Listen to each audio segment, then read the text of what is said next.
Hello and welcome to Sansad TV. You're watching Viewpoint with me, Frank RAUSAN PEREIRA. Well, they have cracked one of the toughest exams in the world with hard work, grit and determination, and have overcome the final hurdle to achieve their dreams.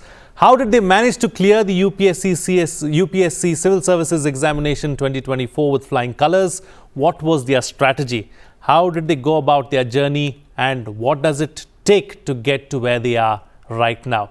That's what we are going to find out in Viewpoint today. Let me introduce the toppers of this year's Civil Services Examination. I have with me on the program Margi Shah, All India Rank 4, Aakash Garg, All India Rank 5, and Sanskriti Trivedi, All India Rank 17. Thank you to all of you for joining me here on Viewpoint. Such a pleasure and privilege to have you all here. It feels nice to have all of you part of this program. Let me start with the ladies first. Let me give them the first opportunity. Margi, let me start with you. What does it feel like? How does it feel to have, taken this big stride towards achieving your dream and going one step closer to what you've been working so hard for all these years? So first of all, thank you very much for making me a part of this program. The feeling is very surreal. It hasn't yet sunk in that this feat has been achieved, because my journey was very long of 5 years. So when the results came, it was a little difficult to process and accept that this journey is finally successfully completed. And with the blessings and wishes from all my family members and friends and all the support system I had around me, this feat I could achieve. So I'm very grateful right now. Wonderful. And I can see the smile on your face. The smile says it all. It's wonderful. It's good to see that, you're satisfied, you're happy, and I hope that this feeling sinks in sooner rather than later. Sanskriti, this is not the first time that you've cleared it. This is the second time that you've cleared the examination. You've already made it to the IDAS. Now, of course, I'm sure you'll get the service of your choice, which is the administrative service. Does it feel any different? And seeing your name, another time on the list? Good afternoon, sir. Thank you for having me here. It's such a great opportunity to be talking to you here and with other toppers. So first of all, yes, this was my second time making it to the list. But I had never thought that I would be on the first page of the list, because last time my rank was 352. And of course, we were very elated because, like Margi said, it was a very long journey then too. That was my 4th attempt. But this time the feeling was very different. It was very unreal. And it was my last attempt. So it felt like a very beautiful end to a very, very long journey. So I'm very elated. My parents are here very happy. My friends were very happy for me. And I just feel very blessed and grateful right now. And I'm just very much looking forward to the journey ahead, the training, the postings ahead. And I hope I do justice to what I've been given. And looking forward to times ahead, sir. Very quick follow-up question, Sanskriti. So what kept you going for all these 6 attempts? What was your motivation factor? What ensured that you crossed the line and finished the race, so to speak?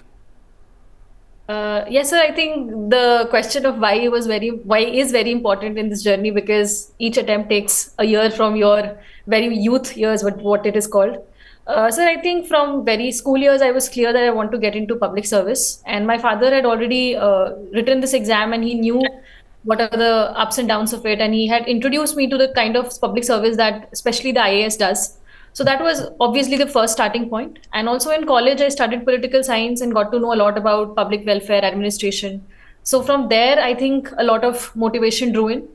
And so third, I think it was my personal ambition and personal motivation that went me going all through with all those failures, ups and downs, so that I could see this day.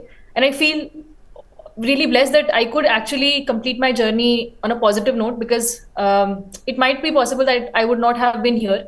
But I think if I have been gotten this opportunity, I will try to use it as fruitfully, sir. Wonderful. So lovely to hear that. Aakash, you've heard both the ladies. Yes, Let's hear your thoughts as well. Finishing in the top 5. Did you ever think that this would happen? Was it something that was there in your wildest dreams? Are you still pinching yourself? Sir, definitely I did not expect the same. On the day of the result, my thought process was like, somehow I must be in the list. That was what I was thinking. Doesn't matter where. Does not matter where. I was just thinking that let's be in the list and we will see the rest what will happen. So even my result was not opening. So somebody called me, then they were confirming my roll number. So what is your roll number? What did it end with? So they said that you have secured AIR 5. So for few minutes, I did not know what happened. I was like, okay, something has happened. I talked to my parents. They were very happy. But 4-5 minutes, they were like, I don't know what is happening. So eventually the feeling started to sink in, but it has not completely sunk in, as they have already said. And I truly believe that it was very overwhelming for me, and it is still very overwhelming for me, because doing it and expecting to end in the top 5, that was beyond my wildest dreams, sir. So the euphoria is still there? Yeah, sir. Yes, sir. Okay. Why don't we talk about your journey as well? We were just speaking off camera. This is your second attempt. The first attempt was not really a serious one. Yes, sir. So you can say your first real attempt really as far as the UPSC is concerned, and you've made it. So what was your journey like? Sir, I would say my journey started towards my final year of graduation. So I started preparing, but I was not full-fledged into the preparation mode. So after July 2022, I decided that I will be doing it full time. I will be completely preparing for the exam only.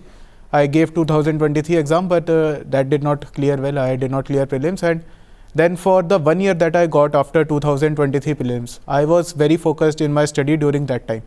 And towards the end, when the exam was approaching, so that's when I shifted my strategy. I started doing more focused work towards prelims, and then prelims I was, after the exam, I was almost certain that this year I will be clearing prelims. So mains preparation started earlier for me, and 2-3 months of rigorous preparation went for mains, because I was not that much ready for mains at that point of time, because I have been like other people, they have been in this journey for many years, but I would say my journey has been relatively small. So at that time I had to do vast amount of thing in a very limited amount of time. And for interview, I would say that towards the end, I was fortunate enough that my interview was scheduled a bit later. It was in April only. So that gave me enough time towards to prepare. The end, basically. Towards the end. Yes, last few days. Yes, sir, definitely. Yes. So that helped me a lot, because I was a very shy person. I would say I could not easily talk to people. But it was in that phase only of that 2-3 months, I got a lot of exposure. I talked to a lot of people. And that helped me a lot. So everything turned into the right place and everything clicked. So that's what happened. It is not that many things have to work together. I believe it is not only that I have prepared, but a whole lot of gamut of a big amount of variables are there that has played a very big role. So that's why I am sitting here right now, I believe. Okay, so all these variables need to fall into place, and that's what results in a rank 5 or a top rank, is what Aakash is saying. Okay, Margi, let me come back to you now. Let's look at your journey. You said this, you had several cracks at the UPSC, not your first attempt or your second attempt. How has each attempt been different from the previous attempt, or how has the journey been all along the way? So I think in this journey, I have faced a lot of setbacks, and one thing that I can take away from this journey is that things will come at their own pace. You just need to accept the result, and if you still want to achieve your dream, you need to keep going. So in my first 2 attempts in 2020 and 21, I could not clear the prelims itself. Because I was so focused on prelims, I could not clear mains in the 22 attempt that I had the chance of writing it. Then in 23, I was focused a little bit on mains, but when the interview came, I couldn't shift my strategy and my approach in that direction. So again, I couldn't clear in the 4th attempt. And then finally, I think, as Aakash said, all the variables fell into place at the right time, which is why I'm sitting here. But the journey involved a lot of learning, a lot of patience, and a lot of confidence cultivation. Because when 5 years pass by, 6 years pass by, a lot of people around you grow impatient. And so that somewhere affects you. And because my family and nobody from my family or even my extended family has been in the civil services, they did not have the slightest idea of what this journey entails. And that is why, one, to understand yourself, and second, to make them understand what all it takes to reach to the place that I dreamt of. It was a little difficult, but again, as I said, the support from friends and family was very paramount in making me reach where I am. And I wouldn't have replaced anything or changed anything about this journey. Though it was long, it taught me a lot, and I'm very grateful to that. You know, another quick follow-up question. Who inspired you along the way, all these 5 years that you've been at it? And who was your pillar or your strength to really fall back and rely on? So, sir, my inspiration actually came from my friend who introduced me to civil services, and there was a personal incident in my life which made me recalibrate my decision about my future. And then when I understood about civil services, of the opportunities that it offers and the chance that it gives to work with so many people from so many different sections and to make even the slightest direct impact in improvement of their lives, that attracted me a lot. Secondly, my pillars of strength were my mother, who's a single mother. So the hard work, the amount of hard work that she did in her journey inspired me a lot. And secondly, I had my partner who was also with me in this preparation, and him being there and constantly encouraging me and believing in my potential certainly helped. And third was my mentor, Aakash sir, who was who played different roles in my journey of being a friend, a motivator, and sometimes a very strict teacher who would tell me I'm going really wrong and I need to course correct immediately. So all of these people inspired me a lot and kept me going. Wonderful, wonderful to hear that. Maybe we'll come back to the story that inspired you to become or to decide to go along this path. If you can share it, you please do share it a little later in the program. If it's too personal, we'll omit it. All right, Sanskriti, coming back to you now. So, Yes, sir. how did you strategize for this final attempt? What did you do differently? What really worked for you? Sir, if I divide that on the basis of the stages for prelims, in the fifth attempt, the last attempt I gave, I was focused on GS and I had missed on very important pillar, the second pillar of prelims, that was CSAT, and I flunked in that. So this attempt for prelims, I gave almost equal attention to both papers, solved a lot of mocks for CSAT too, because I knew this was my final shot, and if I miss on CSAT, the entire year will be gone, and I won't be able to achieve what I want to. So for prelims, what I did was recalibrate my strategy and also give attention to CSAT.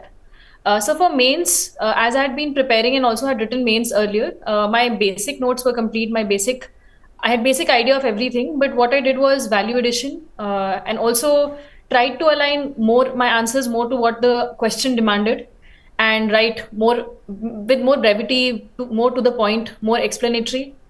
And for interview, I tried to. Aakash said that he had a lot of time for interview preparation, but unlike that, I had a very less time. My interview was scheduled in January, so I thought let's just play to what my strengths are, and I tried to prepare my strengths well. I tried to prepare my strength, which I consider international relations, because that has been my background. So I tried to just go out about on that. And I think that has worked on my favor. And as we have been discussing, that a lot of factors need to come together. Sometimes we think that a certain paper has gone wrong, but you score in that. And sometimes you feel that certain paper went well, but you score less in that. So I think sometimes fate also has its own way to play. And I think everything just came well this time and ended in this result, sir. All right, so a lot of variables need to fall in place. Fate too plays a big role, is the common theme really that I'm hearing from all three of the toppers here. Aakash, coming back to you now, you know, from a technical background, you did your BTech, moving to a humanities subject like sociology. What was the thinking or the rationale behind it? And was it an easy or a difficult move? Sir, the rationale was, first of all, what I did my graduation, that is computer science engineering, that was not a subject in the civil services Absolutely. examination. But why sociology? Choosing sociology was more of a personal decision. Like I went through many of the optional subjects before choosing sociology. I read a few about everything, usually like anthropology, sociology, PSIR. I read about a few of them, and eventually it was sociology that clicked with me. So I got a little bit of interest in it, and once I started preparing it, so the interest grew, and eventually I got good teachers, I got good friends. So that was also one of the major reasons that sociology helped me, because I believe that in this journey, proper guidance and proper peer group is already very, very important, because journey is long and it will take time.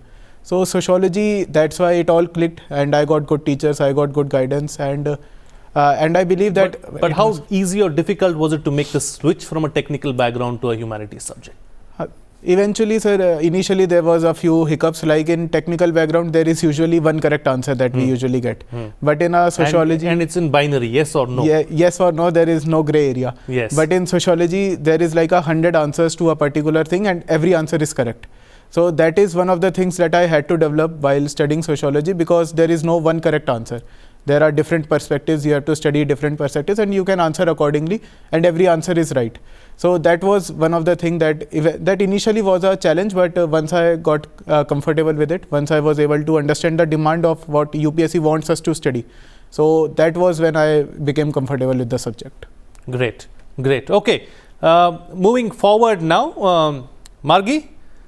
I was just talking to Aakash before we went on air, and he was telling me about the marks that the both of you scored in the interviews as well. 201 is what he scored, 210 is what you scored. That's fantastic. One of the highest marks really as far as the interview is concerned. What went right for you during the interview? Sir, I think what went right was, one, as Aakash said, we had a lot of time to prepare, and I'd also like to mention that Aakash was one of my peers with whom I discussed. So we had regular discussions every day about the current affairs and various other topics from our DAF as well. So secondly, the interview went very opinion based, in the sense that I was not asked very factual questions, but because I come from Gujarat, there was a lot of discussions about the policies of Gujarat, what went right, what went wrong, what more does Gujarat need to do. Then some of my hobbies were touched upon, which I think I was able to understand in gravity, and I could answer them well according to the members and the honorable chairperson's satisfaction. And so thirdly, the diversity of topics that were touched in the 30 to 35 minutes of interview of the duration, that was a lot, from ranging from international relations to hobbies to bureaucracy to the vision of a Viksit Bharat, what all we need to reform, what not. So a lot of topics were touched, which might have given me the opportunity to express my views on many different topics and to put forward my opinions in a more articulated manner. So I think the members might have been satisfied with my answers, due to which this was the score. Not might have been satisfied. Clearly, they were satisfied. If they have to give you 210, they're clearly satisfied with what you had to say. I'm just grateful, sir. Wonderful. Good to see the humility as well in all three of your faces and in all three of your reaction and personality as well. And that's what we need to see at the end of the day, because you're getting into public service, and serving the public is what is the, it's of utmost importance as we progress into the future. Sanskriti, coming back to you now, you mentioned about international relations being one of your subjects that you had a keen interest in and focus on. So I'm guessing your optional would have been PSIR as well. Yes, sir. Okay, so as far as international relations are concerned, many people find this challenge of getting the right kind of sources, getting the right kind of material really to understand and figure out what's happening in international relations. So how did you go about that? Because there aren't really any textbooks or books that you can go through on a regular basis. So what were your sources like, and how did you go about tackling international relations? So what helped me bring up and learn my basics was that I have done my graduation and masters in international relations and pol science. So the basic concepts were clear because I attended classes of them, had discussions on them with professors, read scholarly articles. So that I think helped me in my favor, and that helped me gain at least the basic concepts of it. But because the subject is so dynamic, it keeps on changing, and there are additions every day. I think just keeping tab of the current affairs through very standard sources, like the very prominent national dailies, and also a very prominent think tanks, and very credible sources like the government websites, the government press, that helped me keep track of what India's opinion is on various issues, how India is tackling different, gravities of different undercurrents of the international relations. So I think I kept my basics very strong, and then added them on with a layer of current affairs and what's happening through very credible sources, and did not try to bother myself with a lot of summaries, a lot of articles that go around, which might not be very much credible. So I think that might have worked in my favor, sir. Filtration is really, really important. There's a lot of information out there. In fact, there's an information overload, and the kind of information that you take in is critical, is another underlying theme that I'm getting from all the three of you. All right. Aakash, we were speaking about interviews and the high marks that have been scored. How important is that section where you have your activities, your sports and your hobbies listed out? How critical or how important an aspect is that? And how much of time should an aspirant really spend in ensuring that you fill the right items in that item number? Sir, I believe that is something that you already have written by your own choice. So it gives a talking point to the board, and sometimes there are very interesting hobbies that people might have mentioned. So people love to talk, and while I was in my interview, most of the things, they were focused around my DAF only. So I was like that DAF, I would say 80% of your interview should be focused on your DAF only, like your home state and even your hobby section that you have mentioned, because that is something that if you have mentioned yourself and you are not comfortable with it, it gives a very bad impression that this is not true, that you are not have been true to yourself while filling out the application form. I have seen many people that have left the entire section blank and they did not get any counter question, because you have to be true, and integrity and honesty, they check it at the very first point. And if that is not done, then that will be a very negative impression in my opinion. And also, while I was preparing, I was very clear that I will have to be in-depth knowledge regarding what I have mentioned.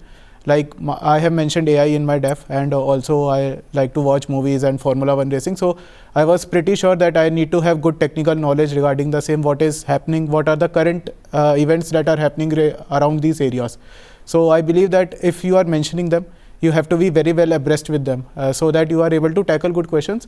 And I would not say that you have to know everything, because it is not possible that a person can know everything about a single thing also. So if the thing goes very technical, then I believe that you can politely decline, and they happily oblige. They don't want to burden you, or they don't want to give any undue pressure on yourself at that 25 to 30 minutes of time, because they are there to evaluate you. So I believe that you should be very clear, and you should have a very good grasp over these subjects or the interest that you have mentioned in your application form. Absolutely. So don't bluff and have a polite exit strategy. If you're cornered, that's the best way to deal with any of these kind of difficult, challenging situations. Definitely, sir. Definitely. Wonderful. Okay. We've got about a couple of minutes left, or maybe let's get final thoughts from all three of you, starting first with you, Margi, on any message that you'd like to send out to any of the aspiring youngsters who would like to follow in your footsteps and feature on the first list, as Sanskriti was suggesting, really of the mark sheet at the end of the year. So any message that you'd like to send out to them, any kind of strategy or tips that you'd like to give out? So first message would be very abstract but still very important, is that keep your why always bigger than yourself. Your goal should be very, very visionary, very, very bigger than yourself, so that when you face a setback, you're not focused on yourself, but can focus on your dream and why you want to clear this examination in the first place. So that motive should be very clear, which will give you the internal motivation to persist. And so secondly, while they are in their examination, try to have confidence in themselves, try to have that self-belief that whatever they are doing is right and they are being true to themselves in their efforts. And so thirdly, while they are going through this examination, understand that the process is in itself a very important thing, and it is shaping them in very positive, multiple positive ways. So trust the process, as they always say, and I want to say that yes, it is true. One should trust the process to get through. Wonderful. One should trust the process and ensure that you have a larger vision, a bigger vision to take the country forward. Sanskriti, tips, any message? So adding to what Margi has said, I think in this journey, because for me specifically, and I think for many people, it is very long. So in this journey, I think you need to be a little kind to yourself and to people around you. I know setbacks would come. I know there will be problems, but I think rather than blaming yourself, rather than just being angry and sad about all those shortcomings, look inward and work on the shortcomings, work on what issues are. But overall, take care of yourself, take care of how you're thinking, how you're processing things, because that will help you in the long run. That will help you tide over all difficulties. That will help you keep sane. That will help you be positive towards all things in life. Because I think at the end, it should not be that we make the exam bigger than ourselves. We make this journey bigger than ourselves. Just be kind to yourself, take care of yourself, and I think things will fall in place. Wonderful. Eventually. I think that's a wonderful message to send out. Positivity at the end of the day is very crucial in anything that we do in life. Be kind. I think that is something that the entire world needs to learn. That's something that we are forgetting along the way. So let's be kind to one another. And of course, take care of yourself. As simple as that. Yes, Aakash, closing, concluding remarks, tips, messages, anything that you would like to send out and put out there?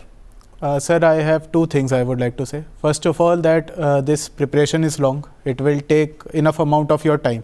So first of all, I would say that you have to be motivated, and it's better to have your self-motivation rather than being motivated by some outside forces. Like until and unless you want to do it yourself, I don't believe that you will be in the long run. So that will be helping you in maintaining your consistency, and that is what is needed in this exam. And secondly, I would say that you have to be honest with yourself while you are doing this preparation, because at the end of the day, you will have to be answerable to yourself only when you look in the mirror. And if you believe that you have done your day in a productive way, and you believe that I can do better than the next day, then there is no better motivation that you can get while you are in this examination stage. And finally, please maintain your physical and mental health, especially your mental health, because the exam takes a toll and there are highs and lows in this examination. So tackle your highs, be happy with them, but also tackle your lows. Talk to your people, talk to friends, talk to your family members, and please maintain your physical as well as mental health. That all I would say. Absolutely. Mental health is also extremely crucial at the end of the day, and there will be highs and lows in anything in life. You Yes, look at, that's a basic principle really of life. There is a high, there is a low. When you're down low there, always pick yourself up and go back up again. That's the message that is coming out of this wonderful discussion that we've had.